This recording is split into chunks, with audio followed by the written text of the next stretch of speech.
Boa noite, Guilherme. Boa noite. Ô, Rubens, como é que você se sentiu ao sofrer as acusações tão graves da sua ex-esposa e também ex-colaboradora Rita de Cássia?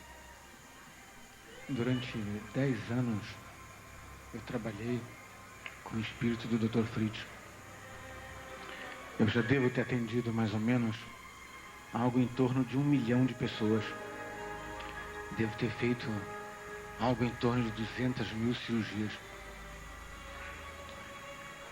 Eu recebi com tristeza, com dor, porque eu estava olhando agora pelo teu monitor o Dr. Fritz.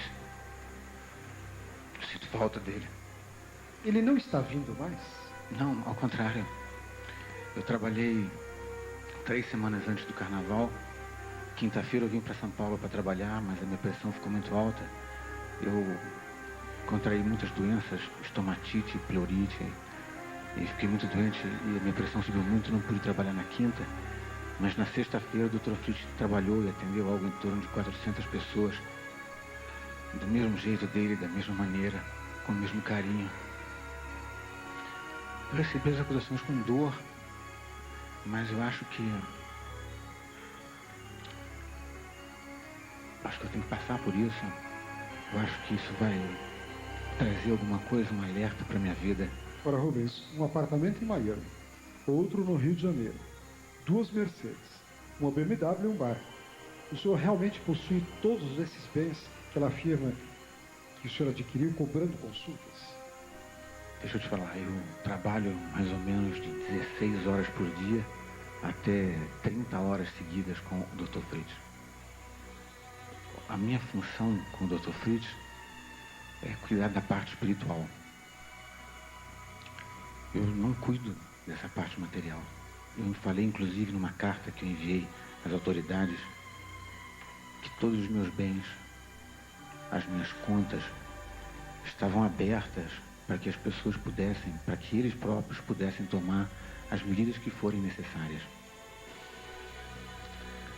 Eu, infelizmente, talvez por trabalhar muito, não observei o que se passava à minha volta. E dei muita atenção para esse trabalho espiritual e esqueci o lado material. Talvez tenha sido meu erro aí. Talvez eu devesse olhar mais para o lado material, mas o trabalho com o Dr. Fritz é muito importante para mim. Mas, Rubens, você tem esses imóveis, esses carros? Tem um carro desse, um carro sim, ano 96, que eu comprei a prestação. Esses imóveis, um em Miami, outro Eu dei uma entrada de 9 mil e fiz um financiamento em 30 anos para pagar. Como qualquer pessoa faz na Caixa Econômica, por exemplo. Mas perdi o imóvel porque não consegui pagar. Eu não tinha noção do que se passava à minha volta. E a ideia também não havia sido minha. Eu quero ouvir a Cíntia de Almeida, que é nossa colega, jornalista da revista Contigo, que quer lhe fazer uma pergunta. Cíntia. Oi, Gugu. Oi, está me ouvindo? Boa noite. Boa noite. Boa noite. Oi, Gugu, eu queria perguntar ao Sr. Rubens a respeito da profissão dele, que ele alega ser de engenheiro. Recentemente, uma reportagem feita na faculdade que ele afirma ter se graduado, apurou que ele, na verdade, havia só frequentado os 2 primeiros anos da faculdade. Portanto, ele não é engenheiro. Então, eu gostaria de ouvir alguma explicação. Ele sempre se apresentou como engenheiro. Pois não, Cíntia, ele vai lhe responder. Realmente eu fiz 2 anos, um curso técnico, mas eu tenho um curso superior. Isso foi perguntado uma vez num programa de televisão de uma outra emissora e eu não tive oportunidade de responder da maneira que precisava. Eu acho que todas essas calúnias que estão sendo feitas contra mim, a única maneira que eu tenho de responder é com documentos, com provas. Algumas dessas calúnias, Gugu, são tão imateriais, tão absurdas, que meus advogados dizem que é impossível responder. Eu vou citar uma delas, por exemplo. Eu já devo ter tratado em 10 anos 1 milhão de pessoas. se nesse 1 milhão de pessoas, 1% tivesse morrido, eu teria mais ou menos 10 mil óbitos, 10 mil cadáveres, 10 mil mortos, 10 mil inquéritos contra mim. Não há, objetivamente, nenhum caso desse. Agora, Rubens, por que estão aparecendo algumas pessoas que foram ao programa do Leão, se eu não me engano, acho que foi do Leão, lhe acusando, e as outras tantas milhares de pessoas que foram pelo senhor tratadas, não poderiam vir ajudá-lo neste momento? Eu nunca acreditei que o ódio, a dor pudesse gerar menos dor. A dor só gera dor, o ódio só gera ódio. A calúnia só gera calúnia. Quando essas calúnias começaram a acontecer, isso já faz algum tempo, eu não retruquei nada, porque o trabalho que eu faço é mais importante que minha própria vida. Eu não retruquei a calúnia, eu não retruquei isso. Também não estou pedindo para as pessoas que foram tratadas pelo Dr. Fritz, as pessoas que foram curadas, seus parentes, seus amigos, falem alguma coisa. Seria muito egoísmo da minha parte. Eu peço a elas que, dentro do possível, possam rezar para que a verdade apareça. O que o Dr. Fritz lhe falou a respeito disso que está lhe acontecendo agora? O Dr. Fritz diz que tudo que nós passamos tem um fundamento. Tudo que nós vivemos tem um momento. Se é esse o momento que eu tenho que passar, se é esse o momento que vai fortalecer minha vida, o meu espírito, eu vou passar por ele. Tem uma frase que diz que a verdade é como a arte. Poucas pessoas conseguem vê-las e poucas pessoas conseguem senti-la. Eu espero que isso possa passar, que as pessoas possam ver a verdade, que esse trabalho não morra. Rubens, eu não vou lhe pedir isso agora, mas se eu pedir para falar com o Dr. Fritz agora, você poderia incorporá-lo? Não me responda agora, só depois do intervalo. Jornal. Alô? Alô, Gugu. Oi, Gugu, eu sou Rick Martin e quero saludar a um grande amigo, alguém que eu considero que é meu padre na música, como Godfather, o padrinho. Hello, Gugu. Olha aí, batemos. Número 1. E faltam agora 2 minutinhos para as 8 horas da noite. Todo mundo sabe que a Farma vai continuar a conversar com Rubens. Rubens, eu lhe perguntei antes do intervalo se seria possível... Um minutinho só, por gentileza. Senão nós não vamos poder ouvir o Rubens Faria. Seria possível falar com o Dr. Fritz neste momento aqui no palco? O Dr. Fritz tem sempre um horário para trabalhar. Ele vem para curar as pessoas, ajudar as pessoas. Eu nunca pedi a ele que... Nunca fui tão liviano. Enfim, eu nunca pedi a ele que viesse, que não fosse nesses momentos. Eu só podia tentar. Se você, ao menos para dar uma mensagem para essas pessoas, eu posso tentar. Vamos deixar então isto para o final da nossa entrevista. Se for possível. Porque eu tenho uma pessoa que quer fazer uma pergunta, que é o jornalista Antônio Rocha Filho, da Folha da Tarde. Antônio, boa noite. Antônio. Boa noite, Gugu. Rubens, entre as acusações publicadas pelos jornais contra você, está a morte da estudante Vanessa de Biasi. Segundo a família dela, ela teria tido problemas com injeções aplicadas por você no combate de uma leucemia. Ela teria sido levada para um hospital e morreu após 3 dias em coma. O que você teria a dizer especificamente sobre esse caso? Eu vou te pedir um favor. Obrigado. Eu tenho aqui em mãos um laudo do Instituto Médico Legal da Secretaria de Segurança Pública da Polícia Civil do Estado de São Paulo. Isso foi publicado no dia 11 de novembro de 1998.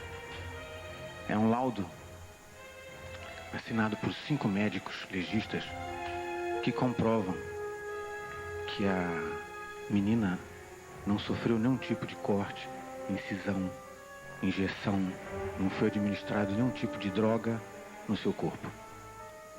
Agora, eu gostaria de retrucar... Isso pode ficar em poder da minha equipe. À vontade. Para à a consulta dos jornalistas À posteriormente. vontade. Agora, eu queria fazer uma pergunta. Isso saiu, o laudo, em novembro, e a decisão pelos médicos em 22 de outubro do ano passado. Eu perguntaria aos jornalistas o porquê disso. O que vocês esperam com isso? Isso existiu há meses atrás. Isso não precisava acontecer. A moça não teve absolutamente nada. No momento de dor da mãe dela, que eu acredito que é muito difícil perder um filho, porque eu sei o que é ganhar uma filha, que o Dr. Fritz curou a minha filha. A mãe deve ter ficado muito triste pela perda do seu filho e falou aquelas impropriedades que eu, de forma alguma, fiquei zangado ou triste por isso. Eu deixei que a justiça fizesse os exames todos e provassem através do laudo que não houve nada com essa moça. Eu me lembro quando os pacientes me falaram que ela esteve lá, o Dr. Fritz a olhou e disse, muito triste, a mãe dela, que ela iria morrer no máximo 4 dias, que levasse para sua casa ou para um hospital, o que foi feito até pela equipe de médicos e colaboradores que auxiliam a gente lá todos os dias. E disse que não havia mais nada a fazer para a filha dela. Eu compreendo a dor da mãe. Eu esperei o laudo da justiça. Agora não entendo por que essa notícia de que não havia nada não foi publicada pela imprensa. Por que isso aconteceu agora, a partir dessas críticas tão violentas que eu sofro? Por que agora? Porque durante 10 anos de trabalhos consecutivos, quase 200.000 cirurgias, agora se resolvem me colocar numa guerra santa? Porque em outubro, desculpe-me, não se pegou um laudo, esse laudo é público. Qualquer um pode chegar lá e retirar esse laudo. Está aqui à disposição dos jornalistas de qualquer Claro. lugar do Brasil. Boa noite, Marcelo Auler, Jornal Dia do Rio de Janeiro. Boa noite, Gugu. Eu quero perguntar ao Dr. Rubens 2 assuntos que você já abordou, mas que, como seu ouvinte, eu acho que o Dr. Rubens não conseguiu responder definitivamente. Então eu gostaria de saber se ele poderia nos dizer, por exemplo, em que ano e em que faculdade ele tirou o seu diploma superior. E o segundo assunto é relacionado à pergunta que você fez com relação a todos aqueles bens que você citou dele, e só no ano passado, pelos registros do Detran, ele vendeu 7 carros importados. Então eu gostaria de saber o seguinte, se ele diz que era a ex-mulher e os irmãos dela quem cuidavam desses bens materiais, de certa forma, ele usufruía desses bens, dos automóveis, da lancha, do apartamento em Miami, da empresa que é aberta no Uruguai. Então, como ele pode desconhecer essas coisas todas que foram adquiridas com doações dadas por quem o procurava? Marcelo, primeiro, a sua pergunta é maior do que 2. Não sei até que ponto que vocês, como eu mostrei esse documento agora, eu não sei até que ponto vocês averiguam as suas informações. Eu sei que eu parto do princípio que a maioria dessas informações dadas são vãs, são fúteis, não tem baseamento. Eu não tenho empresa no Uruguai. Eu acabei de explicar para você que o imóvel que eu tentei comprar, eu perdi por falta de pagamento e tinha feito um plano de pagamento de 30 anos. Eu só ia usufruir, como você falou, desse imóvel depois dos 70 anos. Outra coisa, eu acho que o que está se fazendo com essas acusações é mais um pano de fundo, é mais uma manchete. São manchetes que estão sendo colocadas, eu não sei com que propósito, e eu volto a dizer, eu não tenho nenhum interesse em acusar minha ex-mulher, eu não tenho nenhum interesse em abrir uma ação contra ela. Eu acho que, como eu falei anteriormente, não é com o ódio que eu vou construir alguma coisa. O que eu estou fazendo hoje é com os meus advogados tentar mostrar o que está se passando. Aliás, até um advogado meu me disse recentemente que eu estou mostrando isso muito lentamente. Porque é difícil você ser, por exemplo, acusado de ocultação de cadáver ou de tráfico internacional de cocaína. Eu acho que não são acusações tão invalidadas que acabam virando manchete. Eu costumo dizer que as manchetes atraem mais as pessoas, mais a opinião, do que quando você abre um jornal para procurar a verdade, ou até mesmo para você raciocinar sobre essas manchetes. Ninguém me questionou o porquê disso. O porquê. Deve ser, eu não sei como você entende, Marcelo, mas a minha vida inteira eu trabalhei com isso. Não é você trabalhar 5, 6 horas por dia. É você trabalhar 16 horas por dia. É você ver pessoas que você não conhece pedindo um apoio, uma ajuda, uma palavra de fé. Enfim, uma tentativa de esperança. Eu não sei como vocês encaram essas acusações, mas eu acho que, por exemplo, para fazer uma acusação antes, eu tenho que saber o que eu estou fazendo. E não pegar uma matéria no jornal, ampliar, ou escutar um lado só, dizendo essas inverdades. Nós tivemos, desculpe, nós tivemos aí um caso recente, que eu não conheço as provas, que a sua esposa diz que tem, etc. Mas conheço um caso que aconteceu aqui em São Paulo, da escola base, em que os donos da escola foram acusados de molestar crianças, depois foram absolvidos, e essa família nunca mais teve paz, porque eles foram condenados antes de serem julgados. Então, eu acho que esta chance de defesa deve ser dada não só a ele, como a qualquer um de vocês, ou qualquer uma das pessoas que estão em casa. A condenação antes da averiguação realmente é gravíssima. E a imprensa realmente é o quarto poder, tem um poder muito forte, e é capaz de destruir uma pessoa da noite para o dia. Eu gostaria de citar um caso, só para balizar o que você está dizendo. Há algumas semanas atrás, eu fiquei muito doente. E com uma amiga minha, fui até um shopping aqui em São Paulo para tomar uns remédios, para comer alguma coisa. Eu tomei meus remédios e estava saindo do shopping quando eu fui abordado por um delegado de polícia que me deu voz de prisão e, com as algemas na mão, queria me encaminhar para a delegacia. Aí eu disse que não precisava usar algemas, eu não era uma pessoa perigosa. E fui até a delegacia e durante 45 minutos eu fiquei lá dentro. A sensação é muito ruim, mas depois me explicaram que isso é uma arbitrariedade, porque não havia nenhuma acusação, nenhum pedido de prisão. Eu não estou fugindo, eu quero ficar no Brasil para mostrar tudo.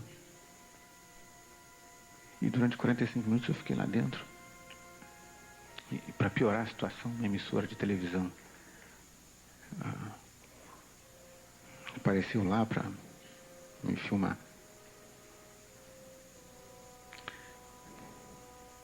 Isso é arbitrário, isso não se faz.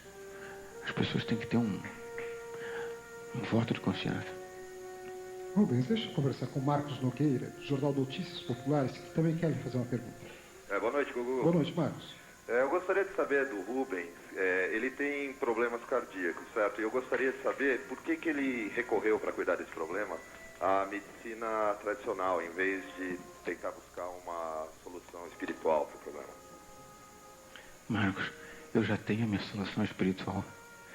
Minha solução espiritual é minha convicção de fé, minha convicção de vida. Eu dou o meu corpo para que o Dr. Fritz possa trabalhar. Eu não posso ser tão egoísta a ponto de pedir para mim. Eu dou meu corpo para ele trabalhar porque salvou minha filha. Mas mesmo assim, eu tive um caso há alguns anos atrás, uns 3 ou 4 anos atrás, de um melanoma que foi operado pelo Dr. Fritz. E ele retirou o câncer. E graças a Deus eu nunca tive mais nada. Eu não nego a ciência. Eu faço pesquisas no mundo inteiro com o intuito de entender melhor esse fenômeno, de entender melhor o que se passa. Mas a minha convicção é a minha fé que está dentro de mim. O Dr. Fritz já faz muito por mim. Ele já me ajuda como ser humano. Isso é mais importante para mim. Sônia Abrão, boa noite. Boa noite, Gugu. Rádio Capital. Exatamente, Diário Popular. Bom, eu queria falar com o Rubens, não é nem para fazer uma pergunta, Rubens. Você falou em voto de confiança e eu queria aqui de público, para o Brasil inteiro, te dar o meu voto de confiança. Até que se prove qualquer coisa contra você, se é que algum dia vão provar, eu prefiro acreditar na sua palavra. Porque você esteve no meu programa na Rádio Capital, você fez um especial lá que comoveu São Paulo inteiro, você deixou uma mensagem de fé maravilhosa, eu pude olhar nos seus olhos e ver o nível da sua espiritualidade, ver a força da sua fé, ver o seu poder de nos apaziguar e de nos passar coisa boa. Então eu fico muito emocionada de ver esse momento triste, difícil que você está passando. Comigo você pode contar quando você quiser. Comigo, com a Rádio Capital, com a minha coluna no Diário Popular, porque eu tenho a mais absoluta certeza que você é um ser humano do bem, é um espírito de luz e que esse trabalho que você faz com o Dr. Fritz é um trabalho muito sério mesmo. Pode contar com a gente, que Deus te abençoe e que os espíritos possam te iluminar para você superar esse momento tão difícil. Muito obrigado. Rubens, eu tenho que fazer essa pergunta a você porque o público exige sonegação fiscal, homicídio, exercício ilegal da medicina, lavagem de dinheiro. Por que depois de 4 anos de casados, a sua mulher resolveu acusar o senhor de tudo isso? E responda daqui a pouco depois do final. Jornal. Gugu! Aí, Gugu, tudo bem? Beleza pura, né? Opa! É! Alô, Gugu, prazer estar aqui contigo, hein? Também tô na área, valeu! Número 8 horas 20 minutos em São Paulo. Saúde é coisa muito séria, mas cuidado porque tem alguns planos de saúde que estão comprometendo coisas que não podem, estão prometendo coisas que não ficam um pouco aqui à frente, porque assim eu posso enxergar aquele relógio lá que me dá referência do horário do meu programa. Eu lhe perguntei a respeito da sua esposa, tantas acusações, depois de 4 anos vivendo junto. Tem um filho com ela? Uma filha? Não foram 4 anos. Foram 1 ano e 8 meses. E eu não tenho filho com elas. Eu tenho filho com a minha primeira esposa, a Beatriz, que está com 8 anos. Por que, depois desse 1 ano e 8 meses, essas acusações? Se ela me acusa disso tudo e acha que isso é verdade, e se isso for a verdade, ela é conivente com isso. Ela fez parte disso. Eu não sei por que tanto ódio. Eu não sei por que tanto ódio. Eu nunca ofendi a ela nem as pessoas da família dela. Para mim, ódio é um sentimento que eu não consigo entender. É difícil, muito complicado. Eu não sei por que isso. Léo Lobo, boa noite, da Rede Mulher. Boa noite, Gugu. Primeiro, parabéns por esse programa, por essa volta, né, triunfal, porque está muito bom o programa. Obrigado. E eu queria fazer realmente uma pergunta para o Rubens. Eu me considero uma pessoa espiritualizada. E eu vou fazer uma pergunta curta e eu espero que não seja grossa, porque eu acho que perguntar não ofende. Mas eu acho que é uma coisa que tem que ser dita nesse momento. Você cobra suas consultas, Rubens? Não. Nunca cobrou? Isso. Durante 10 anos, 8 anos e meio, nunca pedi nada a ninguém. A iniciativa não partiu de mim. O que partia de mim era que todos têm o direito de ser atendidos. E eu atendia a todos. Por isso que eu trabalhava tantas horas seguidas. E quem pagava as ataduras, as injeções, as agulhas, os algodões, aquilo tudo que eu vi e que vocês estão acompanhando aí? Isso, com as contribuições que a gente recolhia, a gente mantia a obra aqui em São Paulo, no Rio de Janeiro, na Bahia, com o que a gente podia, com as cestas básicas que eu dava no Rio, com os alimentos que eu dava aqui em São Paulo, na Bahia. O que eu podia fazer, o que o Rubens podia fazer era isso. Infelizmente, o que ocorria ao meu lado era muito difícil de entender ou de perceber. Eu não tinha tempo para isso, realmente. Muito bem, eu tenho, assim, antes de pedir, eu ia conversar com vocês, mas infelizmente eu queria ouvir a opinião do Dinei, do Leandro, do Camargo, da Nana, da Viviane, da Suzana, inclusive a opinião de vocês, mas nosso tempo é curto e eu não posso deixar de pedir ao Rubens Faria que tente falar com o Dr. Fritz neste momento, ao vivo, exatamente às 8 horas da noite, 8h24. Antes eu queria pedir só uma coisa. Minha filha deve estar me vendo. Queria dizer para ela que eu vou voltar para casa, para ela me esperar um pouquinho. Mas que eu não vou deixar ela sozinha. Papai vai voltar para casa. Vai dar tudo certo. Para ela ter um pouquinho de paciência. Queria revelar também, vocês. O papai do Rubens teve o segundo infarto essa semana devido à situação que ele está enfrentando. Como é que está o pai? Ele já saiu do hospital. Está na casa do meu tio, em observação. Está bem. Então vamos pedir que o Dr. Fritz, se possível, se manifeste, que dê a sua mensagem ao nosso público e ao Rubens Faria.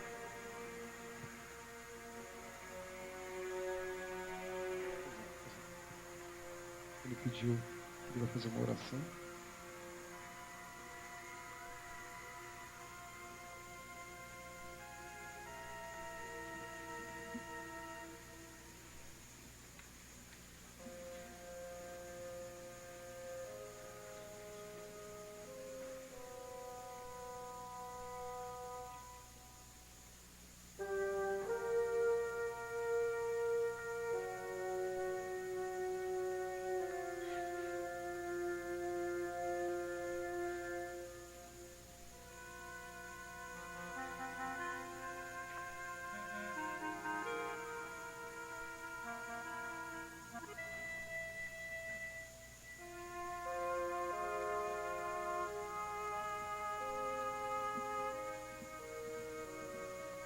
Boa noite. Quem está aí? É o Dr. Fritz? Sou eu. Dr. Fritz, o senhor está acompanhando o que está acontecendo com o Rubens Faria. O que o senhor tem a dizer para ele e ao público que está nos vendo nesse momento? Para ele, o meu amigo, eu sinto a dor dele. A dor que aperta seu peito. Um momento decisivo na sua vida. Como amigo dele. por ele. Peço que todos vocês orem por si próprios, olhem em suas próprias verdades, encarem a si próprios como filhos de Deus. Ao meu amigo, eu deixo a ele o meu amor, a minha dor pelo que ele passa. Mas deixo a ele a fé de Deus em todos aqueles a quem eu operei, curei, tratei. Deixo a semente da vida, a semente da fé, da bondade e da humildade. Que essas sementes possam ser plantadas no coração dele e no coração de cada um, para que floresça a paz de nosso Senhor, floresça a verdade, que vocês possam um dia não precisar mais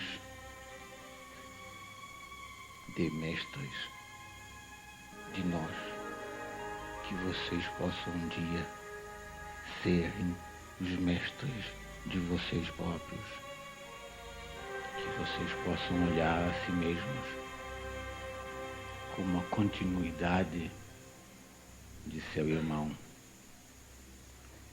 como a continuidade de Deus, que vocês possam ser o que nasceram para ser, humanos, no sentido da palavra que toca o coração de cada um, humanos que não se esqueçam da humanidade e do amor de Deus. Eu deixo a vocês o pensamento da verdade, da união, da concórdia, que não haja dor, que possa haver irmãos frente a irmãos, homens frente a homens, seres humanos, espíritos encarnados, amigos de outros espíritos encarnados. Eu deixo a vocês a paz de Deus. Deixo a meu amigo.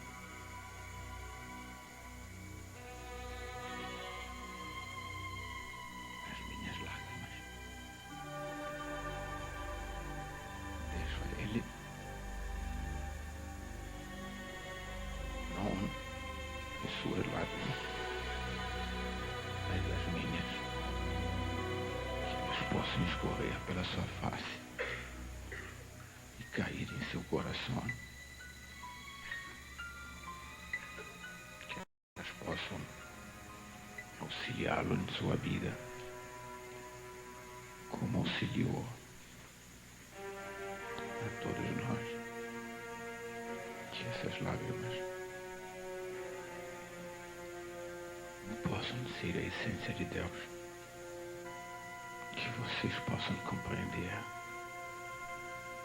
cada vez mais a paz de Deus,